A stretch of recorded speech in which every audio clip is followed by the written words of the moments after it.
Okay, Shalom. Okay, I'd like to give all praise, honor, and glory to Yahweh. Hashem Yahweh Shai. Hashem Rakakadash. Double honors to our apostles of Great Millstone, our elders of GMS. Okay, and salutations and peace and much blessings to your hopeful elect of the children of Israel, the people of Negro, Latino, Native American, and Seminole Indian descent. All right, Israelite foreigners as well, who've been scattered amongst the heathen nations around the four corners of the earth, but are Israelites through their father's side. And you awkward, that's humbling yourself. All right, peace and shalom. All right, just examining the word neighbor, which seems to be a little debate going on with it, which the world pushed that neighbor is someone that just simply lives next door to you. That's crazy. Which a neighbor is literally just referring to someone of your own people, of your own nation. All right, popular scripture, which Yahweh Shai himself quoted. And let me find it. I should have did this before I even push play, but it's okay. Let me get this here. Honor thy father and thy mother, and thou shalt love thy neighbor as thyself. Okay, and the second is like unto it, thou shalt love thy neighbor as thyself.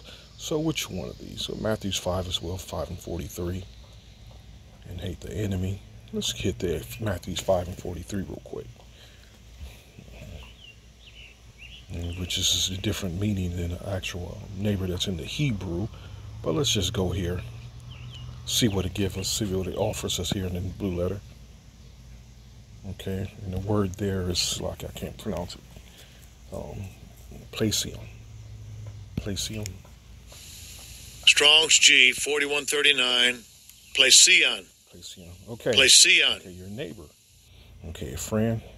Any other person, and where two are concerned, the other, thy fellow man, thy neighbor, according to the Jews. So a neighbor is another Jew, another Israelite. Any member of the Hebrew nation and commonwealth. Okay, so let's not get that twisted. Let's not get that twisted. Because in this world, you got actual Jakes who should know better, that are being oppressed, but under that cancer of Stockholm syndrome, or that disease, they call it the disease of captured bonding, and think they're equal with the actual enemy, and they consider him one. They consider themselves one, when knowing damn well that there's knowing damn well that that's an illusion. So the scripture is loving thy neighbor is talking about Israelites loving another Israelite, man. Eventually even the 2/3, which on this side, we hate the evil, man, but they're going to be born into the kingdom, and there'll be real love then. There'll be actual real love then. According to Yahweh Shai, any other man, irrespective of nation or religion, all right, with whom we live or whom we chance to meet. So the scriptures is saying, love thy neighbor, love the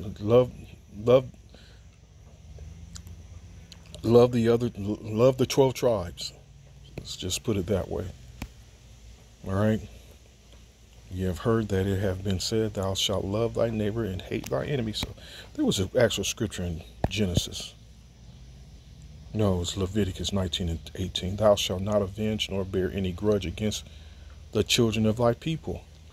It's hard, you got those demons attack you on this side, and that's something, you just have to, you pray on, especially having differences with someone. You got to pray on it, man.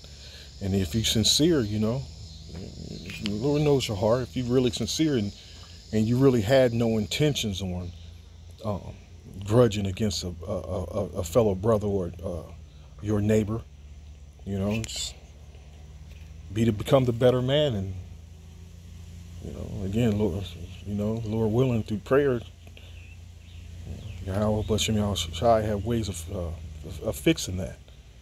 Be the bigger man and try and fix it. you know. But at least make the attempt. But anyway, but thou shalt love thy neighbor, grudge against the children of thy people, but thou shalt love thy neighbor as thyself. I'm the Lord. Okay, and then we go again with our neighbor.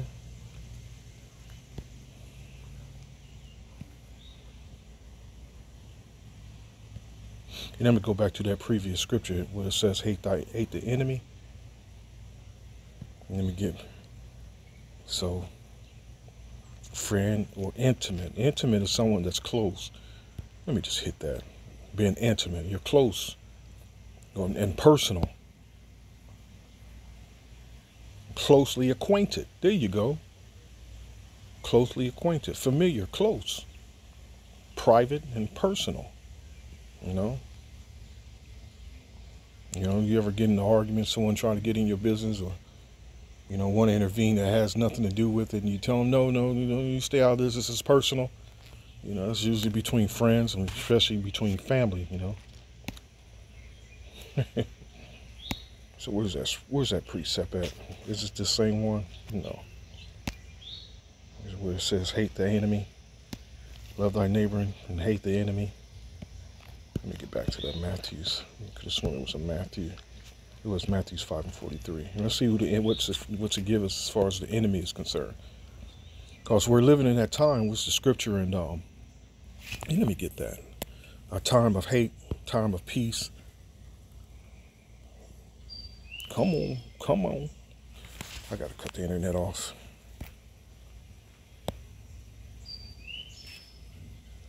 Cut the Wi-Fi. Just every time I'm in this spot, it gives me a weak ass signal.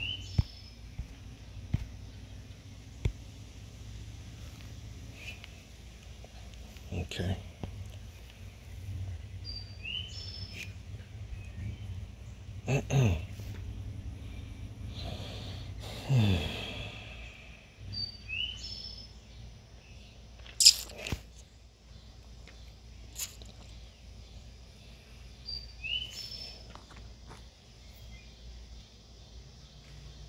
Just like it. While I was rambling, I literally forgot the scripture of the precept I was about to pull up. Man.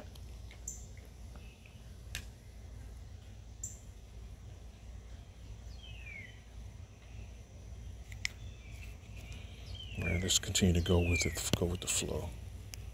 So going back.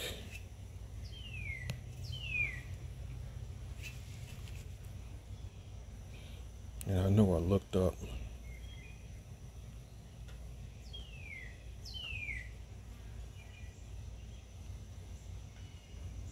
I hate when this happens.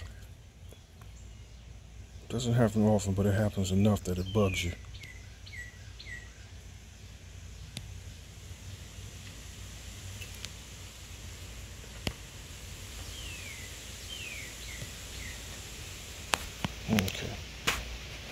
Okay, the enemy, looked up the enemy. Let me just go with that. Okay, let's see. And hate thine enemy. Hate thine enemy. Okay, hate, odious, hateful, hostile, hating, and opposing another.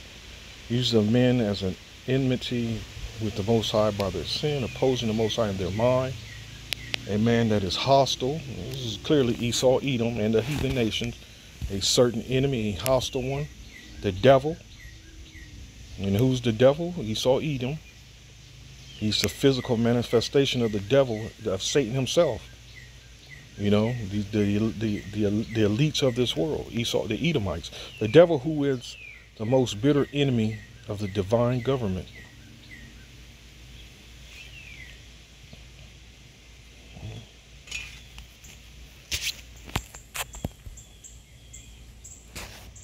So like I was about to say, there's coming a time. Oh, slack it. I was looking up the scripture and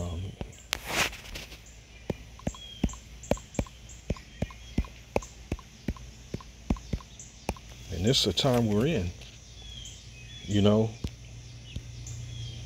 We're not in no time, a period of being stupid, man. So this is no time and period that we're in to be naive, especially the times that we're living in. This is not the time for that. It's time to wake up out of, like Paul says, it's high time to awake out of sleep, man. So as the scripture says here, to everything there is a season and a time to every purpose under the heaven. A time to be born, a time to die, and a time to plant, and a time to pluck up that which is planted. A time to kill and a time to heal. A time to break down and a time to build up. And this is the time we're saying, it's time we're trying to stress amongst our people. We're trying to stress to our people what's the time that is fastly approaching in this nation and our nation as a people, as far as the Israelites is concerned. That there's going to literally wake up. We're going to wake up one day, and the whole world is going to be a whole different reality, where you're going to be forced to have to fend for your lives. So a time to kill is coming, and a time to heal afterwards, after we're delivered up out of this damn place. A time to break down and a time to build up. All right. A time to weep and a time to laugh. A time to mourn and a time to dance. A time to cast away stones and a time to gather stones together. A time to embrace and a time to refrain from embracing. A time to get and a time to lose. A time to keep and a time to cast away. And try and make some sense out of this, man. You say this isn't no time to be building a savings and, a 401k and retirement. Man, that's going to literally be wiped up out of existence, man. It says a time to rend and a time to sow, a time to keep silence and a time to speak, a time to love and a time to hate. And though you have to master your spirit and keep that hate in check, use that hate in the way that you got to understand as far as learning the truth, man. Like the scripture says, and the scriptures quite frequently mention it. We have an enemy, and it tells you never to trust thine enemy. So we're in that time to hate, man. You're not to act on your hate, And again, a time of war and a time of peace, and a time of war is fastly approaching. It's fastly approaching, man. And as I have here in Isaiah, that time's coming, man, where you're going to have to. There's going to come this great separation as far as being pilgrims and, it's a time of hate, a time of war. Here you go. It says, Isaiah 13 and 11, I will punish the world for their evil and the wicked for their iniquity, and I will cause the arrogancy of the proud to cease, and I will lay low the haughtiness of the terrible. I will make a man more precious than fine gold, and not a woman, a man, even a man than the golden wedge of Ophir. Therefore I will shake the heavens, and the earth shall remove out of her place in the wrath of the Lord of hosts, and in that day of his fierce anger. And it shall be as the chase roe, as a sheep that no man taketh up. They shall every man return to his own people. Well, why not that heathen that stays next door to you, that you invited to the barbecues and you drank the beer with, and you chatted out in the driveway? Hey, something about these heathens, man. Esau and the heathens, Esau and the gang, man. It's something in their spirit. They know that whenever there's something, some disaster or something, they resort back to their own people. Esau, Edom, especially used Hurricane Katrina for an example.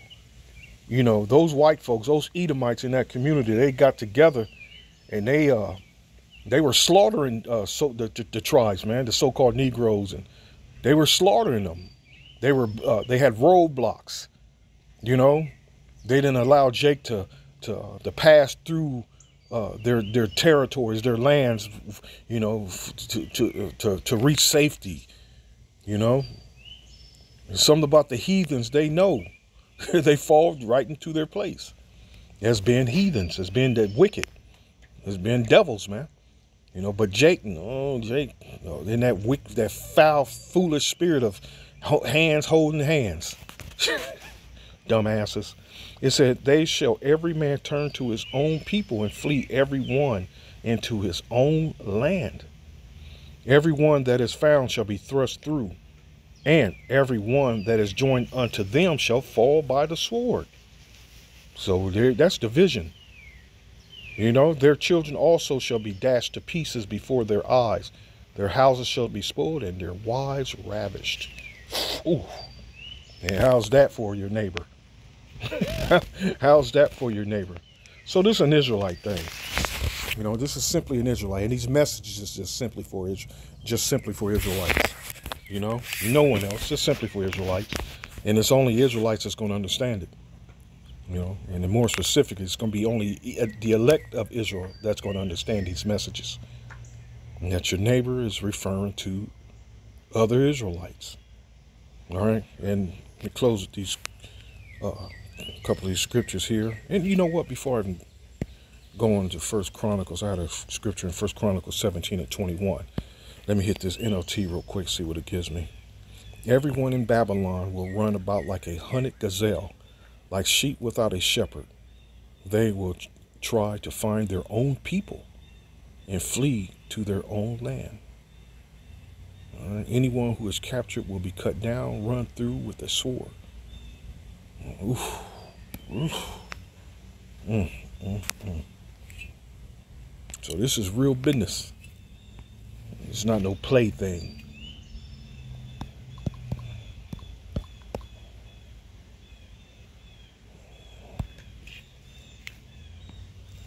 First Chronicles 17, verse 21. Jeez, damn mosquitoes.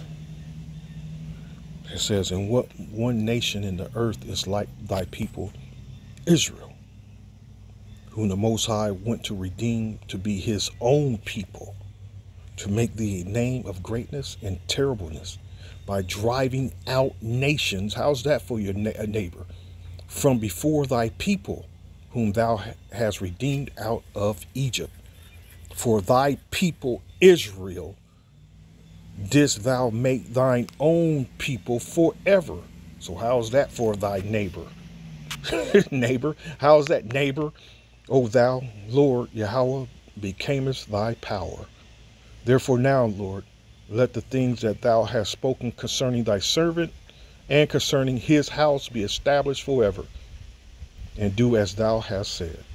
So it's that nation, you're a neighbor.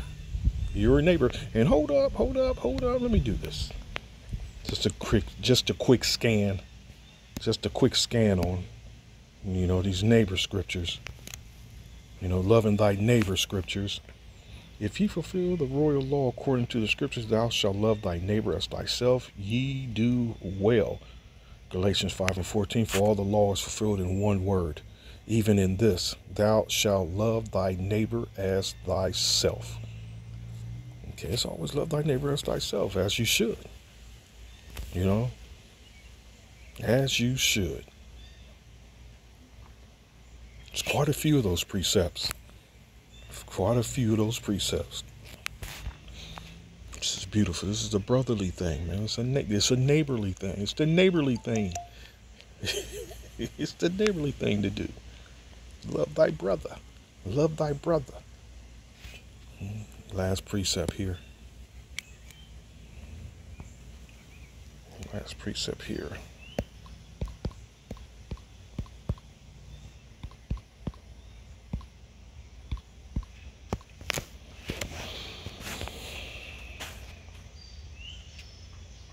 It's like that's the wrong one. I read this earlier.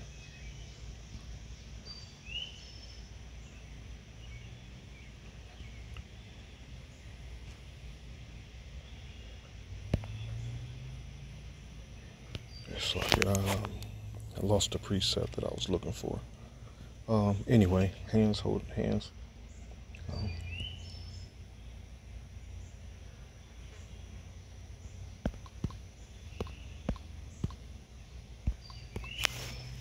Proverbs.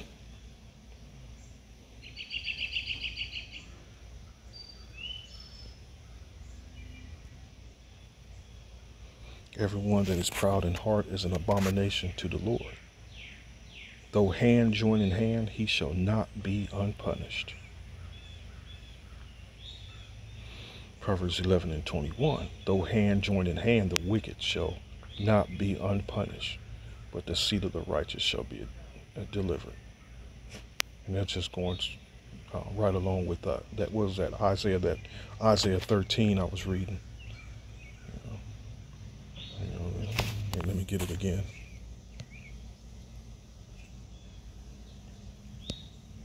Where'd she go? I have no idea where it went.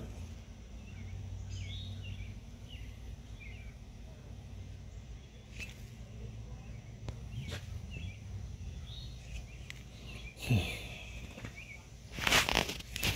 me get it again.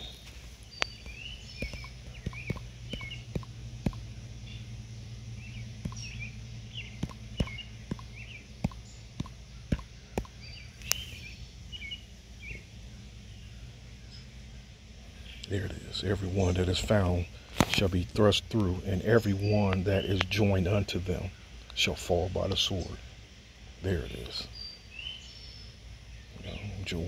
Hand joining in hand. And you're going to have simple, when you have, and mainly there's going to be a lot of these black women. Just, perfect example to prove that is look at this coming election and look at, the supporters for the Biden administration, or those that are jumping ship to the Trump administration. Both parties, man, got Jake stuck on stupid. Both of those parties, man, and have no intentions or no goodwill toward our people, and are simply it's mainly these black women with a bunch of simple-minded black men that that are foolish enough to still believe in that that false dream that they need to wake up from. All right, they're not your brother, and they're not going to be your brother. They've never behaved as a neighbor or brotherly to you, or to us, never. And as the scripture says, and I can't even quote the scripture, but we're never to appoint, or never to vote, or never to elect one of another nation for our people. And I'm not sure if it's in Deuteronomy. We're never to appoint no other nation above our people to lead our people. It's as simple as that. So, hope we're edified till next time, Lord willing. Shalom.